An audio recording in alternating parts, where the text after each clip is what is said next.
우리 한국 사람들은 음주, 가무를 즐기는 민족이잖아요. 그러니까 뭐 텔레비에 나오는 예능들도 노래 부르는 프로는 다 뭐 시청률이 1인 거예요. 에? 막 이런 트로트 저런 트로트 얼마나 노래를 잘하는지 몰라요, 한국 사람들은.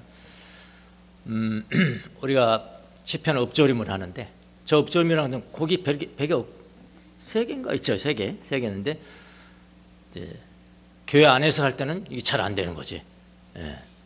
지난 연말에 KBS에서 그 땅끝 마을인가 그런 그 다큐멘터리를 1, 2부로 나눠서 했습니다.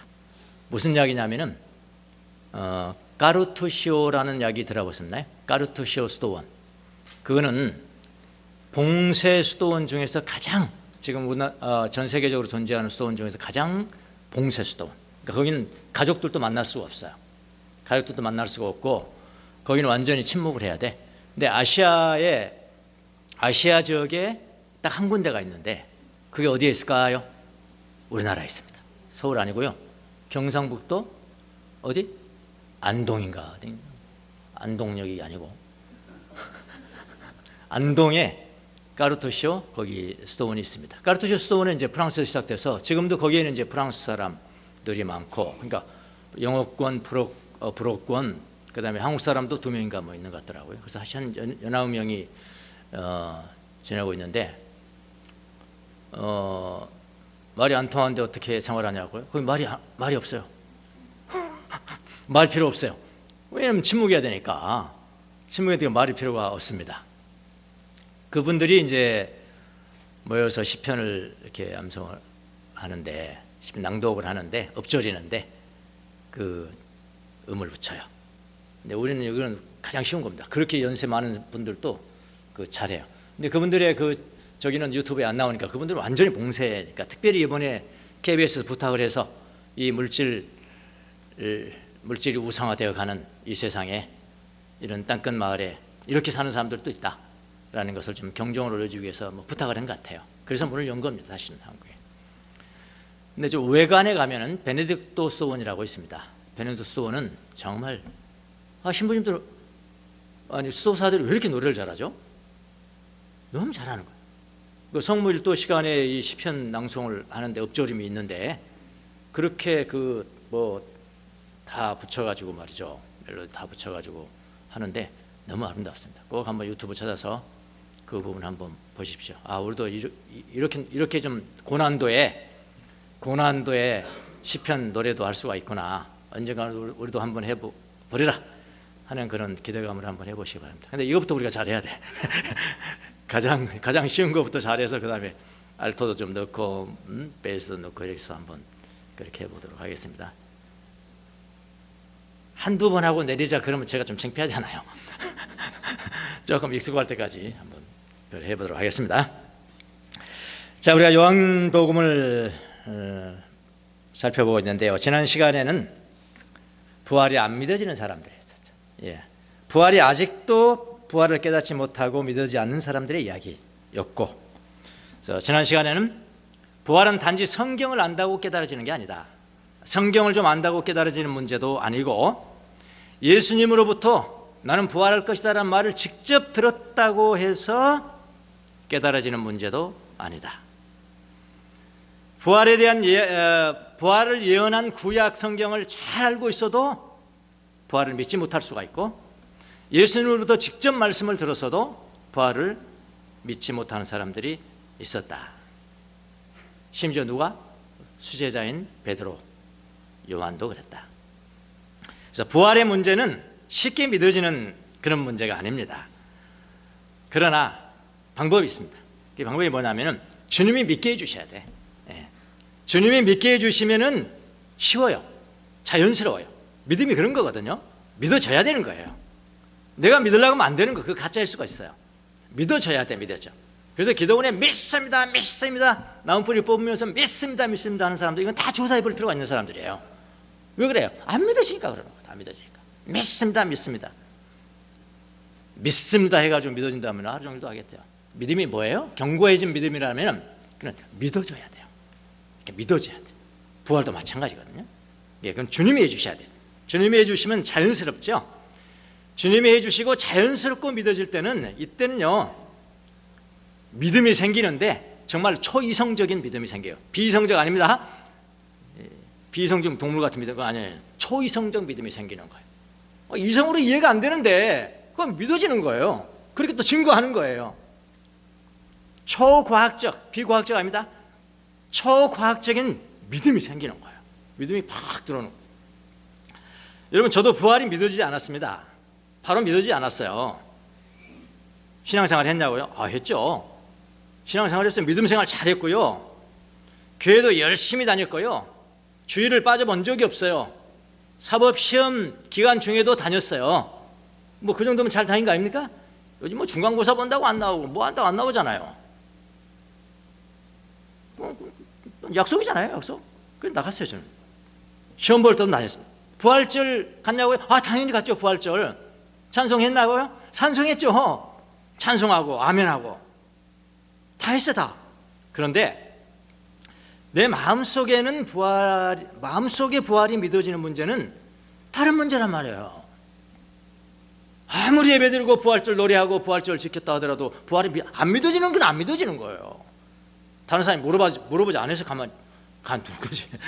괜찮은 거지. 물어보면 창피당하는 거지. 그거. 아니, 이렇게 열심히 신앙생활하는 사람이 부활이 안 믿어진단 말입니까? 안 믿어지는 거 어떡하나? 그럼 그만인데 창피하지 않아요. 뭐 물어보진 않아, 누가. 그런데 잘 안 믿어져. 다 믿어지는 문제는 달라요. 각 사람마다 여러분 부활이 믿어지는 계기가 다 있습니다. 다 다르고요. 방법도 다르고 계기도 다르고요. 사람마다 달라요. 하나님은 그렇게 다루세요, 인간을요. 여러분 개개인이 유일합니다. 유니크해요. 여러분이 다 유니크해요. 도매급 두부 아니에요, 인간은. 그래서 하나님께서 부활에 대한 것을 다룰 때도 주님은 그렇게 다루세요. 오늘 그걸 한번 보시겠습니다. 하나님은 부활에 대한 믿음을 갈망하는 사람에게 반드시 쉽게 믿어지게 해주신다. 요거 믿으셔야 돼요. 내가 지금은 잘 안 믿어지는데 나는 부활에 대한 믿음을 가지고 싶다. 부활을 믿고 싶다. 이런 갈망이 있어야 돼요. 갈망이 있는 사람에게는 주님께서 반드시 찾아가셔서 쉽게 믿어지게 해주신다, 이 말이에요. 갈망하지 않는 사람에게, 그런 걸 갈망하지 않아요. 갈망하지 않는 사람에게 부활이 믿어지는 일은 없어요. 설사 있다 할지라도, 나 갈망하지 않는데 믿어져 버렸어. 있다 할지라도 별 의미가 없습니다. 중요하지 않기 때문에 그 사람은.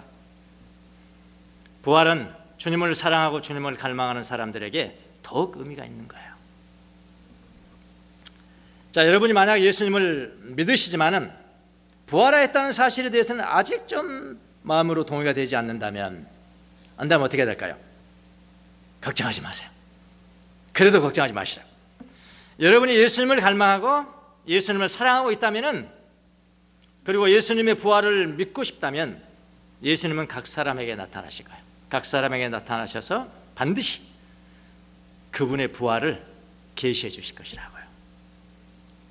제가 하는 거 아니고 저는 윽박질러요. 저는 윽박질입니다. 한두 번 해도 안 민다. 아이씨.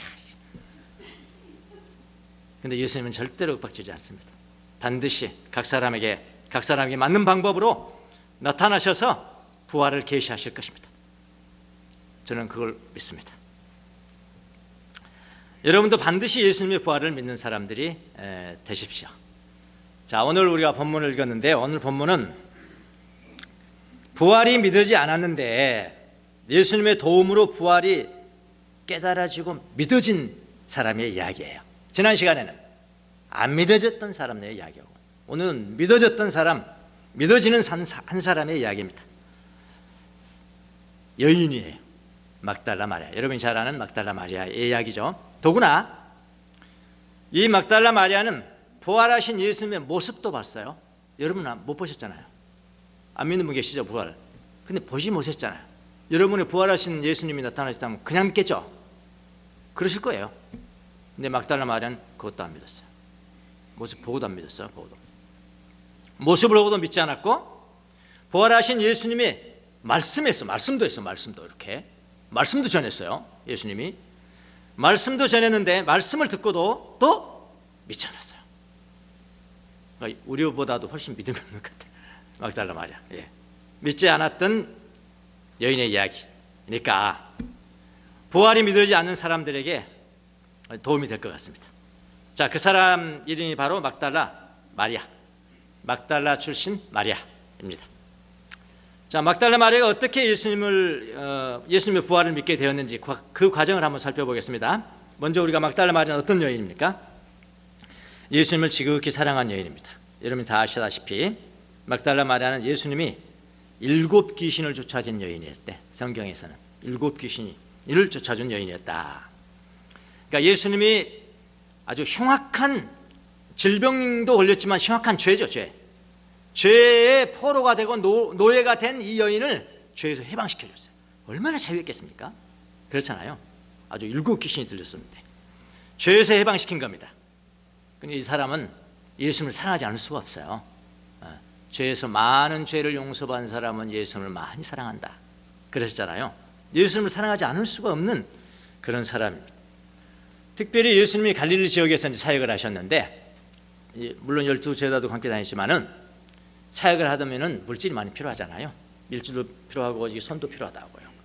그때 일군의 여인들이 전 재산을 털어서 예수님의 사역을 도왔어요. 그 중에 한 여인이 누구라고요? 막달라 마리아라고 성경은 이야기합니다. 이 여인은 갈릴리 지역에서 예수님이 사역하실 때 예수님이 돕던 여인입니다.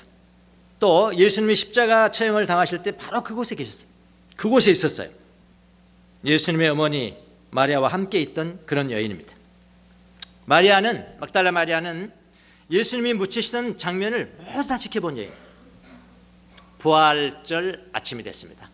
금요일 날 십자가에 못 박혀 죽으시고 토요일 안식일, 그 다음에 안식 후 첫날 주일, 부활절 아침에 예수님의 시체에 기름을 바르기 위해서 무덤으로 갑니다. 뭐 하기 위해서요? 시체에 기름 바르기 위해서. 그러니까 이건 부활이라는 것은 마리아의 생각이 없는 거죠. 예수님이 부활할 거야, 그런 없어요. 그러니까 편견이 이미 있는 겁니다. 어떻게 예수님이 부활하시겠어요? 기름 바르기 위해서 무덤으로 갔습니다. 무덤이 비어있는 것을 봅니다. 제자들에게 달려가서 알려줬죠. 제자들이 달려가서 알려줬습니다. 두 제자, 베드로와 요한. 근데 베드로와 요한은 무덤까지 왔으나 빈 무덤인 것을 보고 자고로 집으로 돌아갔습니다. 누구를 놔두고? 이 여인 마리아를 그냥 놔두고요. 마리아는 계속 남아있는 겁니다. 마리아만 남겨두고 그곳을 떠났습니다. 막달라 마리아는 예수님으로부터 죄 용서를 받은 체험을 가지고 살아가던 그런 여인이에요. 예수님을 지극히 사랑한 여인입니다. 부활하신 예수님이 부활한 이후에 제자들 중에 가장 먼저 누구에게 나타나셨을까요? 바로 마리아입니다. 여러분, 유대인들은요 이런 풍속이 있었다. 법이었다고 합니다. 뭐냐면은 여인들은 하나님에 대해서 증언하는 증인이 되지 못한다. 증인되지만 남자만 증인되는 거예요. 이런 편견이 있었거든요. 아니, 그 법이 있었어요. 법이 유대인들에게 있었는데 메시지를 전하는 역할을 주어지지 않은, 여인들에게는 전해지 그런 기회가 주어지지 않은 것이었는데, 그런데 이 편견을 깨고 부활하신 예수님이 가장 먼저 막달라 마리아에게 나타나시고, 그 다음에 뭐라 그랬나요? 부활을 믿게 하고, 그 다음에 뭐라고 그랬나요? 가서 전하라 그랬죠. 가서 전하라. 그건 뭐예요? 증인 역할을 하라. 여인에게 그렇게 그걸 아셔야 됩니다. 여러분, 예수님이 여성을 다 해방시킨 그런 분이세요. 굉장한 일입니다. 이거 우리는 그냥 성경 봐서 그렇지 그 당시 그들의 풍속에 의하면 굉장한 일이죠. 자, 부활의 예수님이 가장 먼저 막달라 마리아에게 나타나시기는 했지만은 이 마리아가 가장 쉽게 부활의 예수님 알아보고 믿었다는 것은 아니에요. 또 다른 문제라니까요. 제가 누누이 말씀드리잖아. 그렇게 따라다니는데 부활이 믿어진 건 다른 문제라니까요. 마리아에게 부활의 예수님이 어떻게 계시되었는가, 그걸 오늘 살펴볼 거예요. 장장 몇 가지 방법으로 예수님이 나타나시냐, 부활의 예수님이 마리아에게 나타나시냐면 5가지 방법, 5가지. 저도 믿음 없는 저도 한 두세 가지 정도면 믿겠어. 두세 가지 정도 증거 보여주면 믿겠다고요. 근데 마리아는 몇 번째? 다섯 번째 믿었다고요. 한번 보세요. 다섯 가지 방법. 첫 번째는 빈 무덤이죠. 빈 무덤. 부활의 새벽에 가장 먼저 예수님의 무덤을 찾은 사람이 마리아입니다.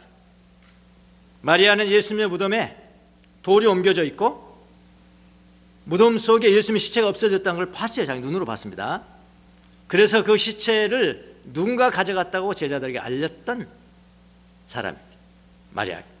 빈 무덤만 보더라도 예수님의 말씀이 생각난다면 나는 부활할 거야. 나 일어날 거야. 사흘 만에 일어날 거야. 이 말씀이 생각난다면 믿을 수 있잖아요. 예수님 말씀이니까. 그러나 마리아는 빈 무덤을 보고 믿지 않았다. 이건 뭐 저도 그랬을 것 같아요. 이 첫 번째 방법 정도는. 자, 두 번째 천사로 나타납니다. 천사 13절 11절에 13절. 그런데 마리아는 무덤 밖에 서서 울고 있었다. 한 천사는 울고 있었다. 울다가 몸을 굽혀서 무덤 속을 이렇게 들여다보니까 흰 옷을 입은 두 천사가 앉아 있었다.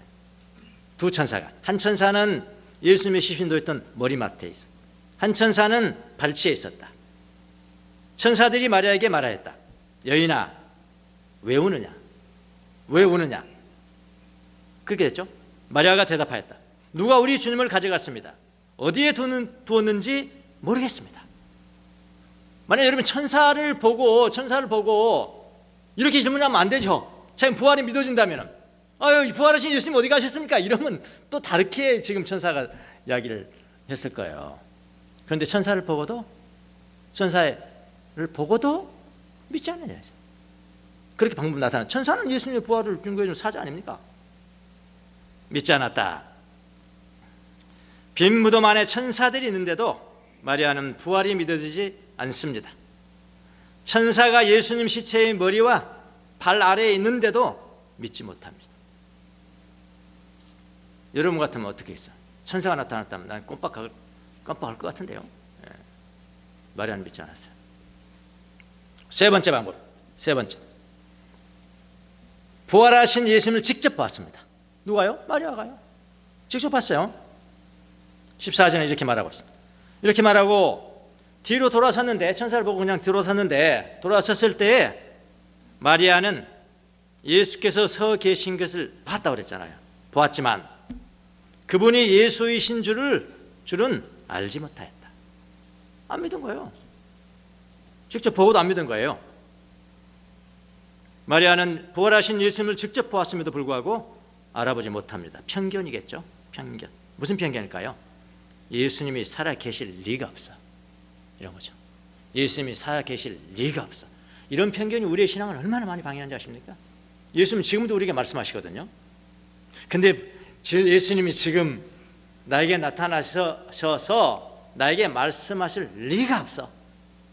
하나님은 그렇게 말씀 안 하셔. 말씀하실 리가 없어. 이런 편견 가지면 못 들어요. 예수님 못 보는 것. 마리아도 마찬가지예요. 편견. 그런 편견이 있으면은 예수님을 보고도 예수님이 안 보이는 거죠. 지금도 똑같습니다. 이런 거는. 또 슬픔에 완전히 함몰되어 있으면은 전혀 다른 생각을 못 해요. 매몰되어 있으면. 네 번째는 예수님 말씀입니다. 예수님 말씀하세요. 여러분 예수님 말씀 들으면 안 믿겠나요? 한번 보세요. 부활의 예수님이 직접 마리아에게 말씀을 건넵니다. 15절에 예수께서 마리아에게 말씀하셨다. 여인아, 왜 울고 있느냐? 누구를 찾느냐? 마리아가 바로 그 직전에 예수님을 믿었다면은 예수님이 이런 질문 안 던집니다. 이건 쓸데없는 질문이잖아요. 이건 여인아 왜 울고 있느냐? 누구를 찾느냐? 마리아는 그가 동산직인 줄 알고 여보셔요. 동산직인 줄 알고 여보세요. 당신이 그분을 옮겨갔거든. 어디에다 두었는지 말씀해 주세요. 내가 그분을 모시겠습니다.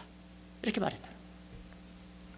이런 마리아는 직접 말씀하시는 부활의 예수님을 보고도 말씀도 들었지만은 동산지기로 어떻게 착각합니다. 믿지 않은 겁니다. 이렇게 부활을 자기 힘으로 믿는 것은 불가능합니다. 불가능하다고요. 그러나 여러분, 우리에게 위로가 되는 것이 있습니다. 그게 뭐냐면요, 마리아가 예수님을 알아보지 못하지만은 한 가지 우리 분명한 게 있습니다. 마리아는 예수님을 알아보지 못하지만은 예수님은 절대로 포기하지 않으십니다. 이게 우리에게 복음입니다. 네. 절대로 포기하지 않으세요. 우리에게도 그러실까요? 다 당근이죠. 당연한. 네. 우리도 마찬가지예요. 그래서 갈망을 하는 거 아닙니까? 절대로 포기하지 않으십니다. 우리에게도 많은 방법으로, 각양각색의 방법으로 이미 계시되었을 건데, 예수님이 계시를 해주셨을 건데, 그런데 우리는 아직도 그걸 믿지 못하고 있는 겁니다. 그러나 주님은 절대로 포기하지 않으신다는 것을 믿으십시오. 마리아를 절대로 포기하지 않으셨던 것처럼 우리에게도 그렇게 하십니다. 마지막으로 다섯 번째 방법. 다섯 번째, 예수님이 취한 방법은 무엇일까요? 이름을 부르십니다. 이름을 부르세요. 예수님은 마리아의 이름을 부르십니다. 16절에 예수께서 마리아야, 마리아야 하고 부르셨다. 마리아가 돌아서서 히브리 말로 라보니 하고 불렀다. 이건 선생님이라. 선생님. 마리아가 얼굴을 보고도 예수님의 것을 알아보지 못했는데 어떻게 부활의 예수님을 알아봤을까요? 예수님이 그녀의 이름인 마리아라, 마리아야 라고 불러줄 때 알게 됐습니다. 왜 알게 됐을까요? 익숙했겠지. 익숙했어요. 그 톤이 익숙했고요, 그 음색이, 내 이름을 부를 때의 음색이 익숙했고요, 특별히 좀 사랑하는 그 색깔을 담아서 불러주지 않았겠다는 생각이 들어요. 예수님은 한 가지 죄를 용서받는 사람 제자가 있고 100가지 죄를 용서받고, 한 가지 죄를 용서받는 사람은 범생이야. 뭔가 하나 딱 잘못했어. 하나님이 이거 한 가지만 없으면 내가 완벽한 사람인데 늘 이런 마음 가지고 살아가. 근데 한 가지를 용서받았어.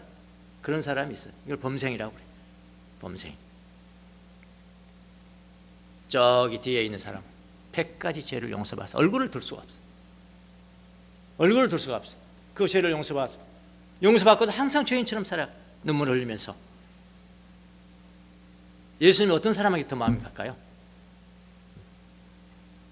한 가지 죄를 용서받는 사람보다 100가지 죄를 용서받는 사람에게 마음이 더 갈 것 같아. 불러주는 것도 좀 다를 것 같아. 이게 불쌍하잖아. 긍휼력이. 마리아야, 마리아야. 익숙합니다. 마리아는 익숙합니다. 그 말이. 톤에도 익숙하고요, 음색에도 익숙하고요. 마리아가 얼굴을 보고도 예수님 것을 알아보지 못했는데 어떻게 부활의 예수님을 알아봤나? 예수님이 그녀의 이름인 마리아를 불러줄 때 알게 됐습니다. 마리아는 예수님과 함께 사역했습니다. 마리아는 자기의 전체 재산과 시간을 다 투자해서요, 예수님과 함께 하면서 예수님의 사역을 도왔습니다. 누가복음에 다 기록되어 있거든요. 누가복음 8장. 그 뒤에 예수께서 성과 마을을 두루 다니시면서 하나님의 나라를 선포하며 그것을 복음으로 전하셨다. 12 제자도 예수와 동행하였다. 또한 악령과 질병에서 고침을 받은 몇몇 여자도 동행하였는데, 여기 마리아 나옵니다. 7 귀신이 떨어져 나간 막달라라고 하는 마리아와 요한나와 수잔나와 그 밖에 다른 여자였다. 그들은 자기들의 재산으로 예수의 일행을 섬겼다. 이렇게 나와요. 그러니까 예수님은요, 자주 이 마리아의 이름을 불렀을 것입니다. 마리아는 예수님이 부르는 마리아라는 이 음성에 익숙해 있었습니다. 마리아의 편견과 슬픔을 깨고 주님의 음성을 들려주시는 방법은 바로 뭐였냐? 예수님이 마리아라는 음성을 들려주는 거였어요. 마리아는 자신의 이름을 부르는 그 음성을 듣고 바로 예수님을 알아봅니다. 그러니까 사람마다 다 달라요. 예수님은 근데 그 방법을 아세요. 마리아는 그 방법이 통한다는 걸 아세요. 존 에크만이라는 영성 지도자가 있습니다. 책을 썼는데 이제 들음의 영성이라고 한국말로 번역했는데 listening to God, 하나님을 듣기, 하나님 듣기. 그 책의 요지는 이런 겁니다. 영성에는 다 컬러가 있다. 영성에는 다 컬러 똑같지가 않아요. 은혜도 똑같이 받는 게 아니에요. 다 달라요. 은혜 받는 것도 다 다르고 부활에 믿어지는 계기도 다 달라요. 말 들어보면 다 다르거든. 그러니까 영성에 컬러가 있어서 그렇다는 거예요. 주로 이제 크게 나눠서 한 4가지 정도의 컬러가 있대요. 영성에. 첫 번째 컬러는 사유형입니다. 사유형. 그러니까 사유형은 뭐냐면 상당히 이성적이에요. 교리적이다. 교회 안에서로 말한다면 교리적이고 좀 학문적이고 그런 사람. 저는 여기에 속하는 게 더 많이 속한 것 같아요. 저 같은 경우는 좀 합리적이어야 되거든요. 합리적이어야 되고 좀 과학적이어야 되고. 네? 그러니까 저한테는 이런 식으로 또 다가오시죠. 하나님부터. 두 번째는 감정형이에요. 감정적입니다. 감정적. 네. 마리아는 아마 감정적이 아닙니까? 상당히 청각적으로 살아요. 저는 이제 감정이 부족해서. 그래서 영성 지도를 받을 때도 항상 내 기도 체험을 물어보잖아요. 이제 동안 무슨 기도를 했습니까? 어떤 기도 체험을 하셨습니까? 나 정말 문제였습니다. 나 기도하는데요. 와, 정말 성령이 충만하고 부어지고요. 주님이 제게 말씀하셨습니다. 난 너와 함께 있을 때 행복하단다. 그렇게 말씀하셨습니다. 한참. 그럼 지도가 물어봅니다. 그런데 그런 체험을 하셨을 때 그 체험을 색깔로 한번 표현해 보실랍니까? 색깔로 표현해 보래. 제가 세계에 제일 약한 사람이거든요. 미술을 못해요. 미술을 할 그 기회가 없었어요. 기회가. 색깔로 표현해 보니까 이게 뭔 색깔이지? 한참 난 또 심각하게 생각하면 이제 나한테 질문한 지도자는 뭘 지금 나올려나 다 기다리고 있거든요. 이제 한참 고민하다 없는데요. 표현할 수가 없어요. 표현할 수가 없어요. 저는 감정이 메말라인 것 같아요. 그 정도요. 예. 표현해. 그러니까 나 같은 사유형은 감정형을 바라봐야 돼. 그분을 닮아가려고 노력해야 돼. 아니야, 나는 사유형이 내가 최고야. 나는 이 길로 갈 거야. 과다하면 자기의 유형이 과다하면은 이 사람 이야기는 이단된다 그랬어요. 서로 바라봐야 되는 거예요. 내가 이런 사유형이라면 감정형을 바라보고, 그 다음에 세 번째는 존재형. 존재형은 어떤 거냐면 비현실적이야. 목사님 가운데 이런 분들 굉장히 많아요. 비현실적이에요. 또 엄청 믿음을 잘하는 사람 다 필요 없다. 다 필요 없는 게 아니죠. 필요하죠. 다. 어떻게 필요하냐가 중요한 것인데 그냥 비현실적인 사람이 되는 것만으로 자기가 신앙의 최고라고 이야기를 하거든. 그렇지 않거든요. 현실적일 때는 현실적이어야 되는 거거든. 이런 사람들 있어요. 존재형이. 그러니까 이런 사람들은 뭘 배워야 돼? 좀 현실적인 걸 배워야 되는 거야. 네 번째 컬러는 행동형입니다. 행동이 아시겠죠? 굉장히 도덕적이죠. 범생이. 예. 골치 아픕니다. 이런 사람들 이제 참 행동 그거 좀 바른데 누가 골치 아플까요? 예수님이 골치 아픕니다. 사람이 죄 많이 짓고 그냥 팍팍 꼬꾸라지는 사람이 좋은데 나는 죄인이에요. 이렇게 하면 좋은데, 근데 자기 기준은 자기가 아주 도덕적으로 행동한 사람이라고 했거든요. 예. 이렇게.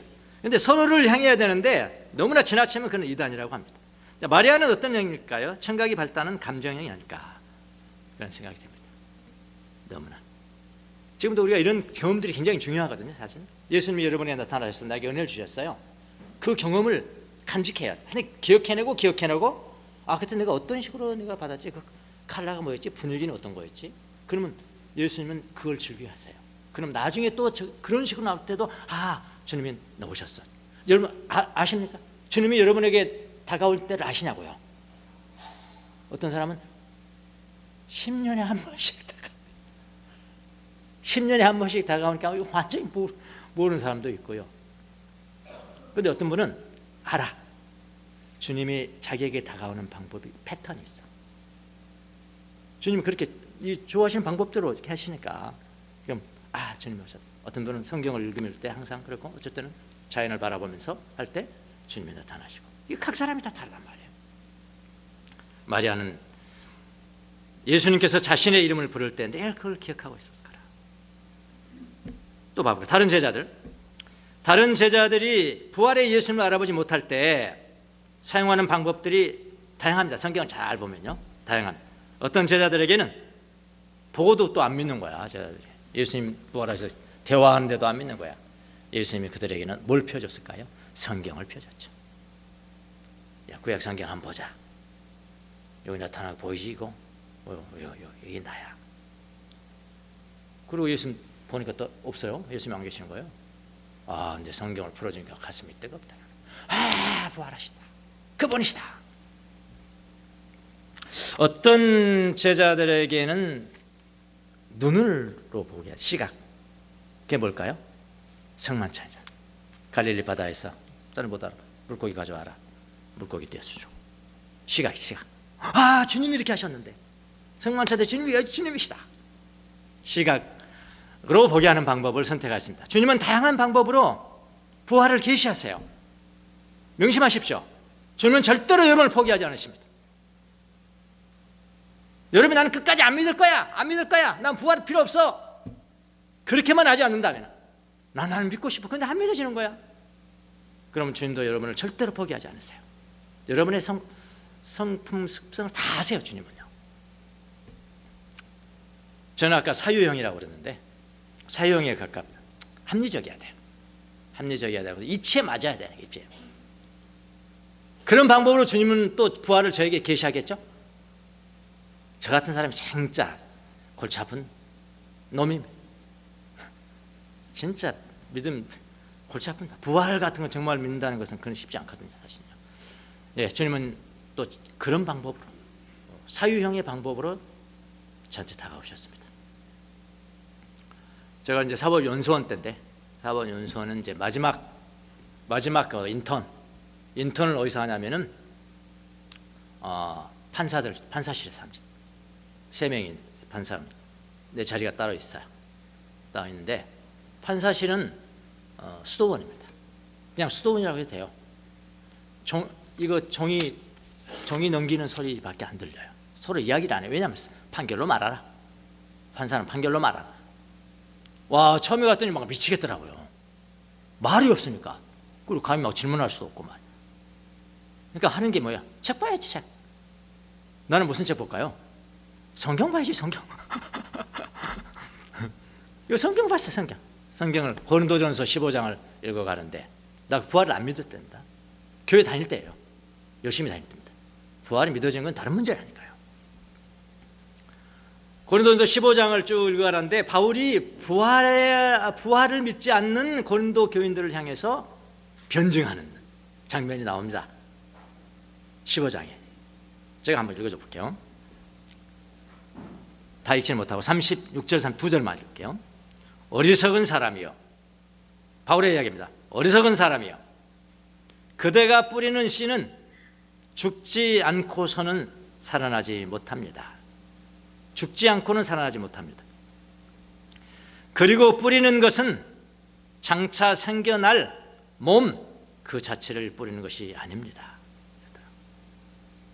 밀이든지 그 밖에 어떤 곡식이든지 다만 씨앗을 뿌리는 것입니다. 이 말씀을 잘 읽어가는데요, 아주 그림이 그려지더라고요. 어떤 그림이 그린지 아십니까? 저는 농촌에 살았거든요. 그래서 이 벼 가지고 쌀나무 만드는 방법을 잘 알아요. 도시놈들은 몰라. 지금도 물론 몰라요. 쌀나무 이런다니까. 예. 그럼 어떻게 합니까? 벼씨, 그러니까 종자 벼가 있습니다. 쌀 만드는 거 아니에요. 쌀 전에 벼 그대로를 이제 모짜리를 만들 때 쓰는 그거를 어떤 소금물 물에다 소금을 채워 짠물로 만들어. 짠물에다가 그걸 넣어요. 이 벼씨를 넣어요. 벼씨를. 그래 한 3일 동안 놔둬요. 3일 동안 놔두면 어떻게 되느냐, 그 벼씨지만은 겉으로 보기에는 똑같은 벼씨지만은 죽은 벼씨가 있어. 죽은 벼씨. 구별이 안 돼. 눈으로는 안 돼. 기가 막히죠. 예수님의 생명이 있는 게 보입니까, 눈에? 안 보여. 그 씨가 없는 죽은 벼씨 있잖아요. 그거는요 3일째 되면요 위로 다 떠버려. 아시나요? 모르시죠? 해봤어요? 모르잖아. 위에 다 떠요. 그다음에 그거 얻어버려. 그거 얻어는 그건 쓰레기 딱 하고, 그 다음에 아래 가라앉아 있는 거, 요거 생명이 있는 볕이라. 요거를 이제 못자리에다가 뿌리잖아요. 못판에다 뿌려가지고 그거는 아주 듬듬성 나는 것이 아니고 아주 촘촘하게 나잖아요.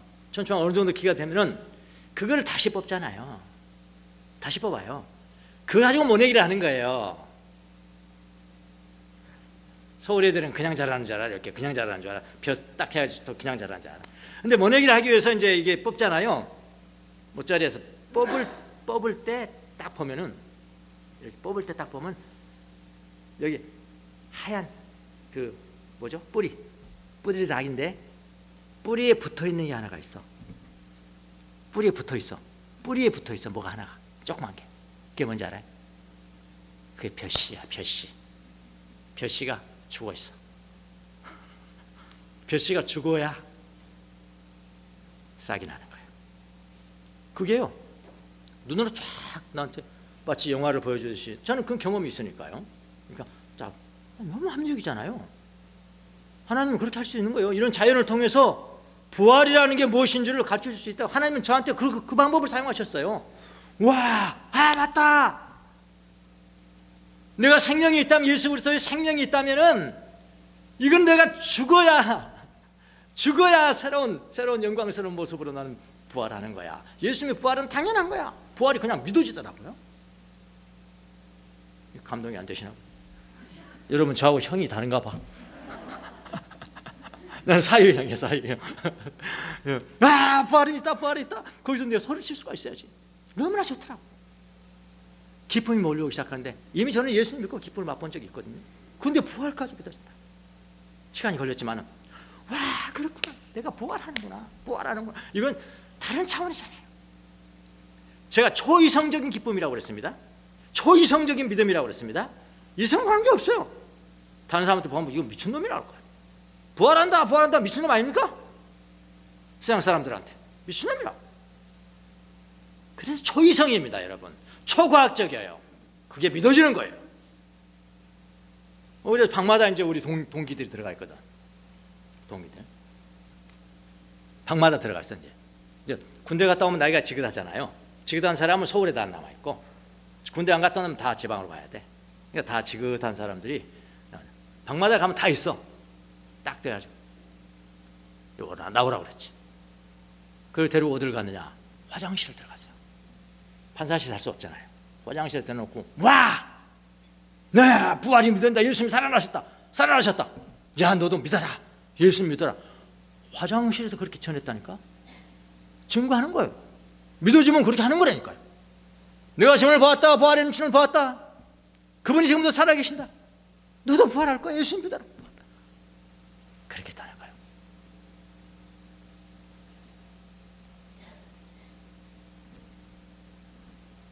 뿌리는 것은 장차 생겨날 몸 그 자체를 뿌리는 것이 아닙니다. 밀이든지 그 밖에 어떤 곡식이든지 다만 씨앗을 뿌리는 것입니다. 주님은 이 말씀으로 저를 찾아오셨습니다. 왜? 이 말씀이 저에게는 딱 맞거든요. 주님 그걸 아시거든요. 무슨 형인지 아신다고. 절대 포기하지 않으신다고. 예수님은 부활했다. 내가 주님을 보았다라고 외친 겁니다. 여러분, 지금도 마찬가지입니다. 주님은 여러분을 부르세요.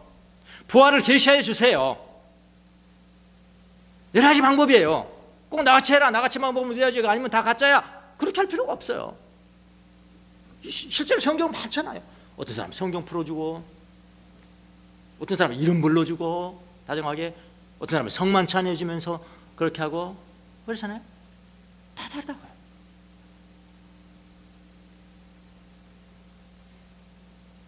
지금도 주님은 여러분을 부르세요. 부활을 계시하여 주십니다. 그 계시를 받은 자들이 바로 예수님의 증인되는 거예요. 예수님 증인되는 거예요. 부활의 주님을 알아본 마리아에게 주님이 뭐라고 말씀하셨습니까? 예수께서 마리아에게 말씀하셨다. 내게 손을 대지 말아라. 내가 아버지께로 아직 올라가지 않았다. 이제 너는 내 형제들하고 가서 내 아버지 곧 너희 아버지, 내 하나님 곧 너희 아버지 하나님께로 내가 올라간다고 말하라. 가서 말하라. 앞에 거는 손대지 마라 이건 명령이 아니고요. 어떤 사람이 손대지 마라 하니까 예수님이 부활하신 너무나 거룩하셔서 너무나 거룩하셔서 속된 사람이 손대면 안 되잖냐. 손대지 마 그렇게 얘기하는데 아니에요. 원어는 그렇게 아니고요. 마리아가 너무나 기뻐서 부활하신 주님이 이제는 깨달아졌거든요. 이제는 믿어졌거든요. 그러니 붙잡지 않을 수 있겠습니까 여러분? 예수님을 붙잡고 막 이래 하는 거야. 막 못 가게 계속. 아니야 너 지금 나 아직 안 갔으니까 괜찮아. 나 예수님 승천하려면 좀 시간이 있어. 괜찮아. 이렇게 너무 자꾸 하지 마라. 근데 네가 해야 될 게 먼저가 있어. 먼저 해야 될 게 있어. 가라. 그리고 전하라. 그거거든요. 예, 가라 전하라. 이거 이임명령 아닙니까? 그럼 가서 전하면 그게 사역이 되는 거고요. 그렇게 했거든요. 올라간다 하라. 그러니까 막달라 마리아는 성경에 보니까 자기가 주를 보았다. 내가 주를 보았습니다. 자기가 주를 보았다는 것과 주께서 자기에게 이런 말씀을 하셨다는 것을 뭐라고 그러냐면은 제자들에게 갔다 전했다. 가서 전했다. 했거든요. 그러니까 예수님이 세 가지 명령을 합니다. 가라, 말하라. 두 가지 명령을 하죠. 가라, 말하라. 이것은 부활하신 주님을 전파라는 명령, 그 위임 명령이죠. 우리에게 위임해줬어요. 우리한테. 부활을 깨달은 후 마리아는 두 가지 행동을 하죠. 갑니다, 말합니다. 갑니다, 말합니다. 내가 주님을 보았습니다. 주님은 아버지께로 가십니다. 그분은 하나님이십니다. 이걸 뭐라 그래? 사역이라고 그래. 사역. 여러분 부활이 안 믿어지시더라도 예수님을 사랑하고 갈망하기를 계속하십시오. 저는 잘 알아요. 여러분과 10년, 15년 이렇게 목회를 했어도 굉장히 친해도 저 사람은 좀 안 믿어지는 것 같다. 알아요. 말은 안 해요. 이게 말 않고 안 하는 게 중요합니다. 네, 알아요. 그러나 여러분에게 이런 말씀을 할 수가 있습니다. 부활이 잘 안 믿어지더라도 예수님을 사랑하십시오. 갈망하기를 계속하세요. 부활이 믿어지게 해달라고 기도를 할 수 있어요. 기도하십시오. 주님은 여러분을 반드시 찾아올 것입니다. 절대로 포기하지 않습니다. 여러분에게 맞는 방법으로 부활을 계시해 주실 거예요. 근데 많은 경우에 이미 그렇게 했지만 지나가 버린 거예요. 마리아가 그랬듯이 이미 그러니까 5가지 방법으로 지냈습니다. 이미 했지만은 그러니까 주님은 여러분을 반드시 찾아올 것이라는 걸 믿으시면은 이제는 좀 다르게 한번 생각을 해보시라. 근데 주님이 이렇게 나타나셨는데 내가 그냥 간과해 버린 거 아닌가 혹시 이렇게 이미 주님을 보았습니까? 부활하신 주님을 보았습니까? 그럼 여러분 가야 합니다. 전해야 합니다. 사역자가 돼야 됩니다. 모두가 다. 이 말씀입니다. 부활하신 주님이 여러분의 심령 가운데 살아계셔서 여러분을 가게 하고 전하게 하는 그런 역사가 일어나시기를 예수님의 이름으로 축원합니다. 기도하겠습니다.